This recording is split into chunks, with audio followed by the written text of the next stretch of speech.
እና በአጽናፈ ዓለም ውስጥ ወደ ሌላ ዓለም የሚወስድ ደበር መተላለፊያ እንደ ወርም ሆል እንበለው ከብላክ ሆል ወደ ዋይት ሆል እንደሚባለው አይነት እንደ ወርም ሆል ነው በቃ መተላለፊያ ነው የሚሉት ለምሳሌ እንደ አይነት ሐሳቦች ብዙ ጊዜ ሲደመጡ ይሰማል ለምሳሌ አንዳንድ ሰዎች በረሃ ውስጥ ሄድን ይላሉ አይደለ ዝም ብለው በሀገራችን እንኳን ምን ሰማቸው ነው እንግዲህ ሚሉ ሰዎች ስለምንሰማ ነው ዝም ብለው ድንገት ስንሄድ ሌላ ቦታ ገባን ይላሉ አይደል የሆነ ዓለም ያለበት እንትን ያለበት ረጃጅም እንትን ጺማዎቹ እንትን ያለ ዓለም ያለበት በቃ ማለት የሆነ ነገር ውስጥ መግቢያ ማለት ነው ሳታስበው ጭልጥ ያለ በረሃ ነው ስታየው ባዶ ነገር ነው ግን በሆነ ነገር እጥፍ ስትል የሆነ ነገር አይተው ማታቀው ደግሞ ተሰወረብኝ አይነት ሚሉ ነገር ሰምታላ ብዙ ነገሮች አለዋል ሌላው ደግሞ ፒራሚዱ የተሰራው በመሬት ምድር መካከል ላይ ነው ማለት የምድር መስቀለኛ መንገድ ክሮስ ሴክሽኑ ላይ ነው የተሰራው really አዎ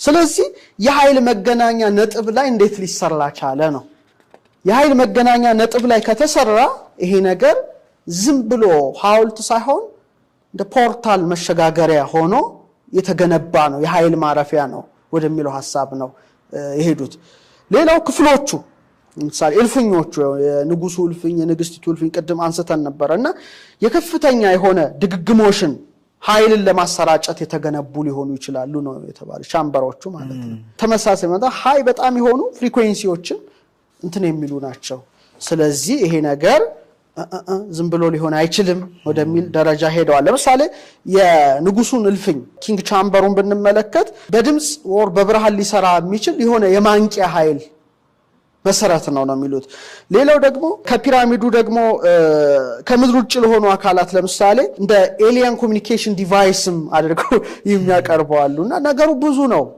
ስለዚህ ይሄ ነገር የኃይል ቦታ ስታር ጌት ነው ይላል ሌላው ከንጉሱና ንግስቱ እልፍኝ ብትሄድ ደግሞ እንደ አየር መውጫ የሚመስሉ ነገሮች ዘንጎች አሉ ያ ደግሞ አንቴና ነው ስለዚህ ይህ ብቻ ሳይሆን ነው የሚሉት እነሱ እንደው ከሩቅ ስልጣኔዎች ጋራም ለመገናኘት ያስችላል ለምሳሌ እነዚህ ሲቪላይዝ በጣም የሚያስደንቁ ሐውልቶች ኢትዮጵያም ይኖሩ ግብጽም ይኖሩ ፔሩም ይኖሩ ቻይናም ይኖሩ ህንድም ይኖሩ እርስ በርስ ይገናኙ ነበር ነው ብዙ ሙቪ ተሰርቶበታል እና አቀማመጡን ደግሞ ቀደም በጣም ጥሩ ጥያቄ ነው ያነሳልኝ አቀማመጡ በጣም አሁን ምድራችን የኬንትሮስ ረጅሙ መስመር አለ አይደለ መገናኛው ብዙ ነገሮችን ያቋርጣል ከረጅሙ የኬክሮስ መስመር ጋር ይገናኛል እና ፒራሚዱ እዛ መካከል ላይ ነው የተሰራው ይሄ ነገር አይገርምም እዛው ላይ ነው የሰሩት ማይከላዊ ነጥቡ ላይ ነው የተቀመጠው ኤነርጂ ሴንተሩ ላይ ማለት ነው ስለዚህ ሌላው በጣም ማስተዋወሱ አንድ ጥናት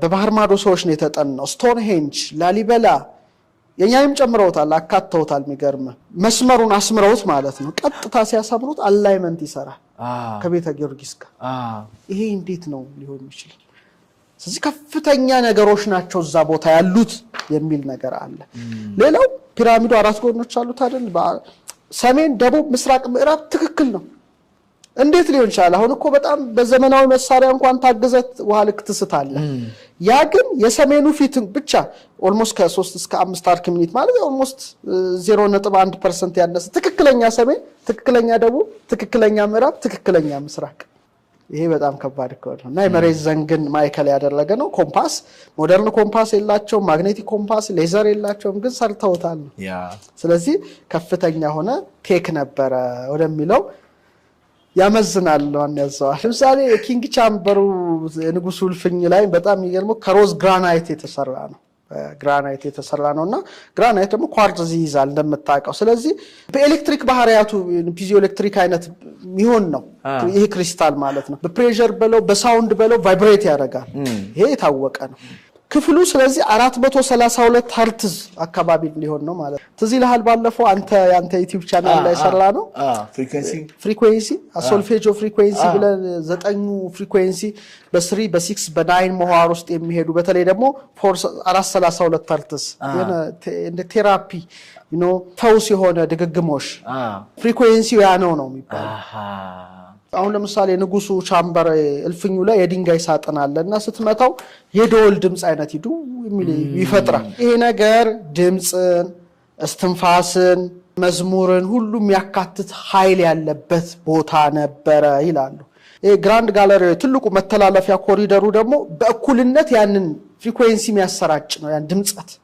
ርግብግብታ ንዝረት የሚያሰራጭ ነው ብለው ያዩታል። የተቀደሱ ሳክሪድ የሆኑ ንዝረቶችን የሚያጎላ ነው ወደሚለው እንትን ሄደዋል።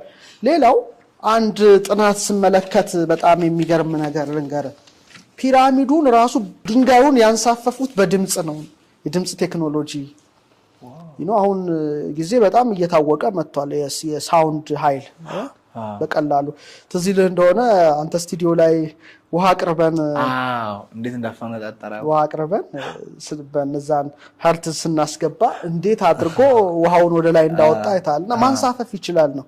ስለዚህ ፒራሚዱን የሰሩት ራሱ የሳውንድ ቴክኖሎጂ ተጠቅመው ሊሆን ይችላል ነው። የሳውንድ ሲስተም ማለት ሲመቱት እንትን ድንጋዩን ያንሳፍፈዋል ወደ ላይ ማለት ነው።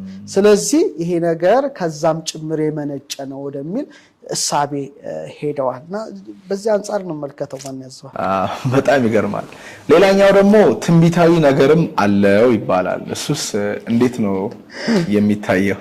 ይሄም በሌላ ጽንሰ ሐሳብ ያሉ ሰዎች የሚያዩት ነው። ኖ ፒራሚዱ ሐውልት አይደለም፣ በድንጋይ ላይ የተቀረጸ የጊዜ መስመር ነው። ስለ ሰው ዕጣ ፈንታ የሚናገር ነው። የጠፈር አቆጣጠር ነው። ሴሌስቲያል የሆነ ካሌንደር ነው ሚሉታል። ምክንያቱም ርዝመቱን አይተው የግራንድ ጋለሪውን አይተው የእልፍኙን አቀማመጥ አይተው ነው። ባጭሩ ለማስቀመጥ በተለይ በ19ኛው 20ኛው ክፍለ ዘመን ላይ እነ ቻርልስ ፒዝ የሚመሳሰሉ ፒራሚዶሎጂስቶች አሉ። ደግሞ ይሄን የሚያጠኑ እንደ ዴቪድ ዴቪሰን፣ ዴቭ ዲዮስ ምናምን ይባሉ እነዚህ ሰዎች አጥንተውታል። ባጭሩ ሳስቀምጥልህ ግን ምንድነው ይሄ ንጉሳዊ ክንድ የሚሉት 25.0265 ኢንች የሆነው 1 ኢንችን እንደ አንድ የፀሐይ ዓመት ይቆጥሩና ዝቅ ያለው ይሄ የወረደው መተላለፊያ የሰውን ልጅ ውድቀት ይወክላል ነው የሚሉት። አዳም እነሱ ደግሞ በጣም ሳክሪድ አድርገው ነው ኢንተርፕሬት የሚያደርጉት እያንዳንዱን መስመር። ግን ማቅረብ ግድ ነው፣ ጥናት ነው። ስለዚህ የሰው ውድቀት ወደ ጨለማው ዓለም መወርወር ነው። ማተር በጣም ቁሳዊ ዓለም ላይ ተወረወረ ነው እና የሚለኩት ከፒራሚዱ መግቢያ ኢንትራንስ አለው። መግቢያ ወደ ከርሰ ምድሩ ወደ ታች ወደ ምድሩ ታች የሚወርደው መስመር ነው። ምን ይሉታል መሰለ? እንዲህ አይነት ነው የሰው ልጅ ውድቀት ይሉታል። ከስነ ፍጥረት መነሻ መጀመሪያ ያደርገው ነው ወደቀ የሰው ልጅ ይሉታል። ከዛ ምን ያመጣሉ መሰለ? ረጅሙ የታችን ቁልቁለት ደግሞ የሰው ልጅ ደነቆረ፣ ከአምላኩ ሲለይ ከመለኮት ሲለይ መለያየት ሆነ፣ እውነት ጠፋ፣ ጨለማ በረታ ይላሉ። ከዛ ደግሞ ወደ ላይ የሚወጣ ደግሞ ማለፊያ አለ፣ እንዲህ ሄዶ እንዲህ የሚያልፍበት ማለት ነው። ያ ደግሞ የንቃት ዘመን ነው ይላሉ። ይሄ ማለት ምንድነው? ወደ ንግስቲቱ እልፍኝ ወደ ላይ የመታጠፊያ ነጥብ ነው። ይሄ ማለት ለምሳሌ እስራኤል ከግብጽ የወጡበት ልትል ትችላለህ፣ ክርስቶስ የተወለደበት እያሉ ነው የሚተረጉሙት። አብርሃም የተነሳበት እንደ እንትን ትልቅ በዓለም ውስጥ ከተከናወኑ በጎ ነገሮች የሚባሉበትን መነሻ ያደርጉታል። እና ታላቁ መተላለፊያ የብርሃንና የፍጥረትን ዘመን ወደ 28 ጫማ ከፍታ ያለው ነው ገብተህ ስትመለከተው ኮሪደሩ ማለት ነው። ስለዚህ ያ ደግሞ የመንፈሳዊ የመውጣት ዘመንን አሁን ከክርስቶስ ልደት እስካሁን እስካለንበት ይላሉና ልክ ግን መተላለፊያው መጨረሻ ላይ ያለውን ደረጃ አንደኛውን የዓለም ጦርነት አድርገው የሚያዩዋሉ። ሁለተኛው የዓለም ጦርነት ወይም 21ኛው ክፍለ ዘመን ላይ የሚከሰተው ከባድ የሆነ የአየር ሁኔታ ጋር ያደርጉታል። የመጨረሻውን ክፍል ደግሞ የንጉሱን እልፍኝ ማለት ነው። የመጨረሻው እሱ ነው። የመጨረሻውን የእርገቱን ዘመን የእውቀትና የፍርድ የዓለም የመጨረሻው ዓለም ኤተርኒቲውን ወስደው ይዘጉታል። ይሄም አንድ ትርጉም ነው። ይገርማል። በጣም ብዙ ነገር ነው እኮ። ሌላኛው ቅድም ነካክተነዋል፣ የኃይል ማመንጫ ነው። አሁን ዓለም ላይ ከፍተኛ ጦርነት የሚነሳው በኃይል ዙሪያ ነው። ኢትዮጵያም አሁን ከአባይ ጋር ባለው የኑክሌር ወር አለ፣ የነዳጁን ጉዳይ አለ። እዚህ ምድር ላይ እንድንኖር ኃይል ያስፈልገናል። ግን በዛ ዘመን ደግሞ እነዛ ሰዎች ኃይል ያመነጩበት ነበር። እሱስ እይታ እንዴት ነው የሚታየው? ከባድ ሐሳብ ነው ያመጣው። ይሄ ከባድ ሐሳብ ነው። እነ ኒኮላ ቴስላ ሁሉ ሲሟገቱበት የኖሩት ጉዳይ ነው። በተለይ ክሪስቶፈር ደን ይመስለኛል በ1998 አንድ መጽሐፍ አለው ዘ ጊዛ ፓወር ፕላንት የሚል ነገር ነውና ፒራሚዱ ይሄ በሜካኒካል ንዝረትና ሬዞናንስ ላይ እና በላቀ ጂኦሜትሪ በመጠቀም የተሰራ ሽቦ አልባ ገመድ አልባን በለው እንደ ዋይፋይ ኤነርጂን ለማመንጨት ለማስተላለፍ የተነደፈ ነው ብሎ ነው። መቃብር አይደለም ነው፣ ኃይል ማመንጫ ጄኔሬተር ነው። ፓወር ፕላንትነቱ ግን ይሄ የተለየ ከተፈጥሮ ጋር የሚገናኝ ነው።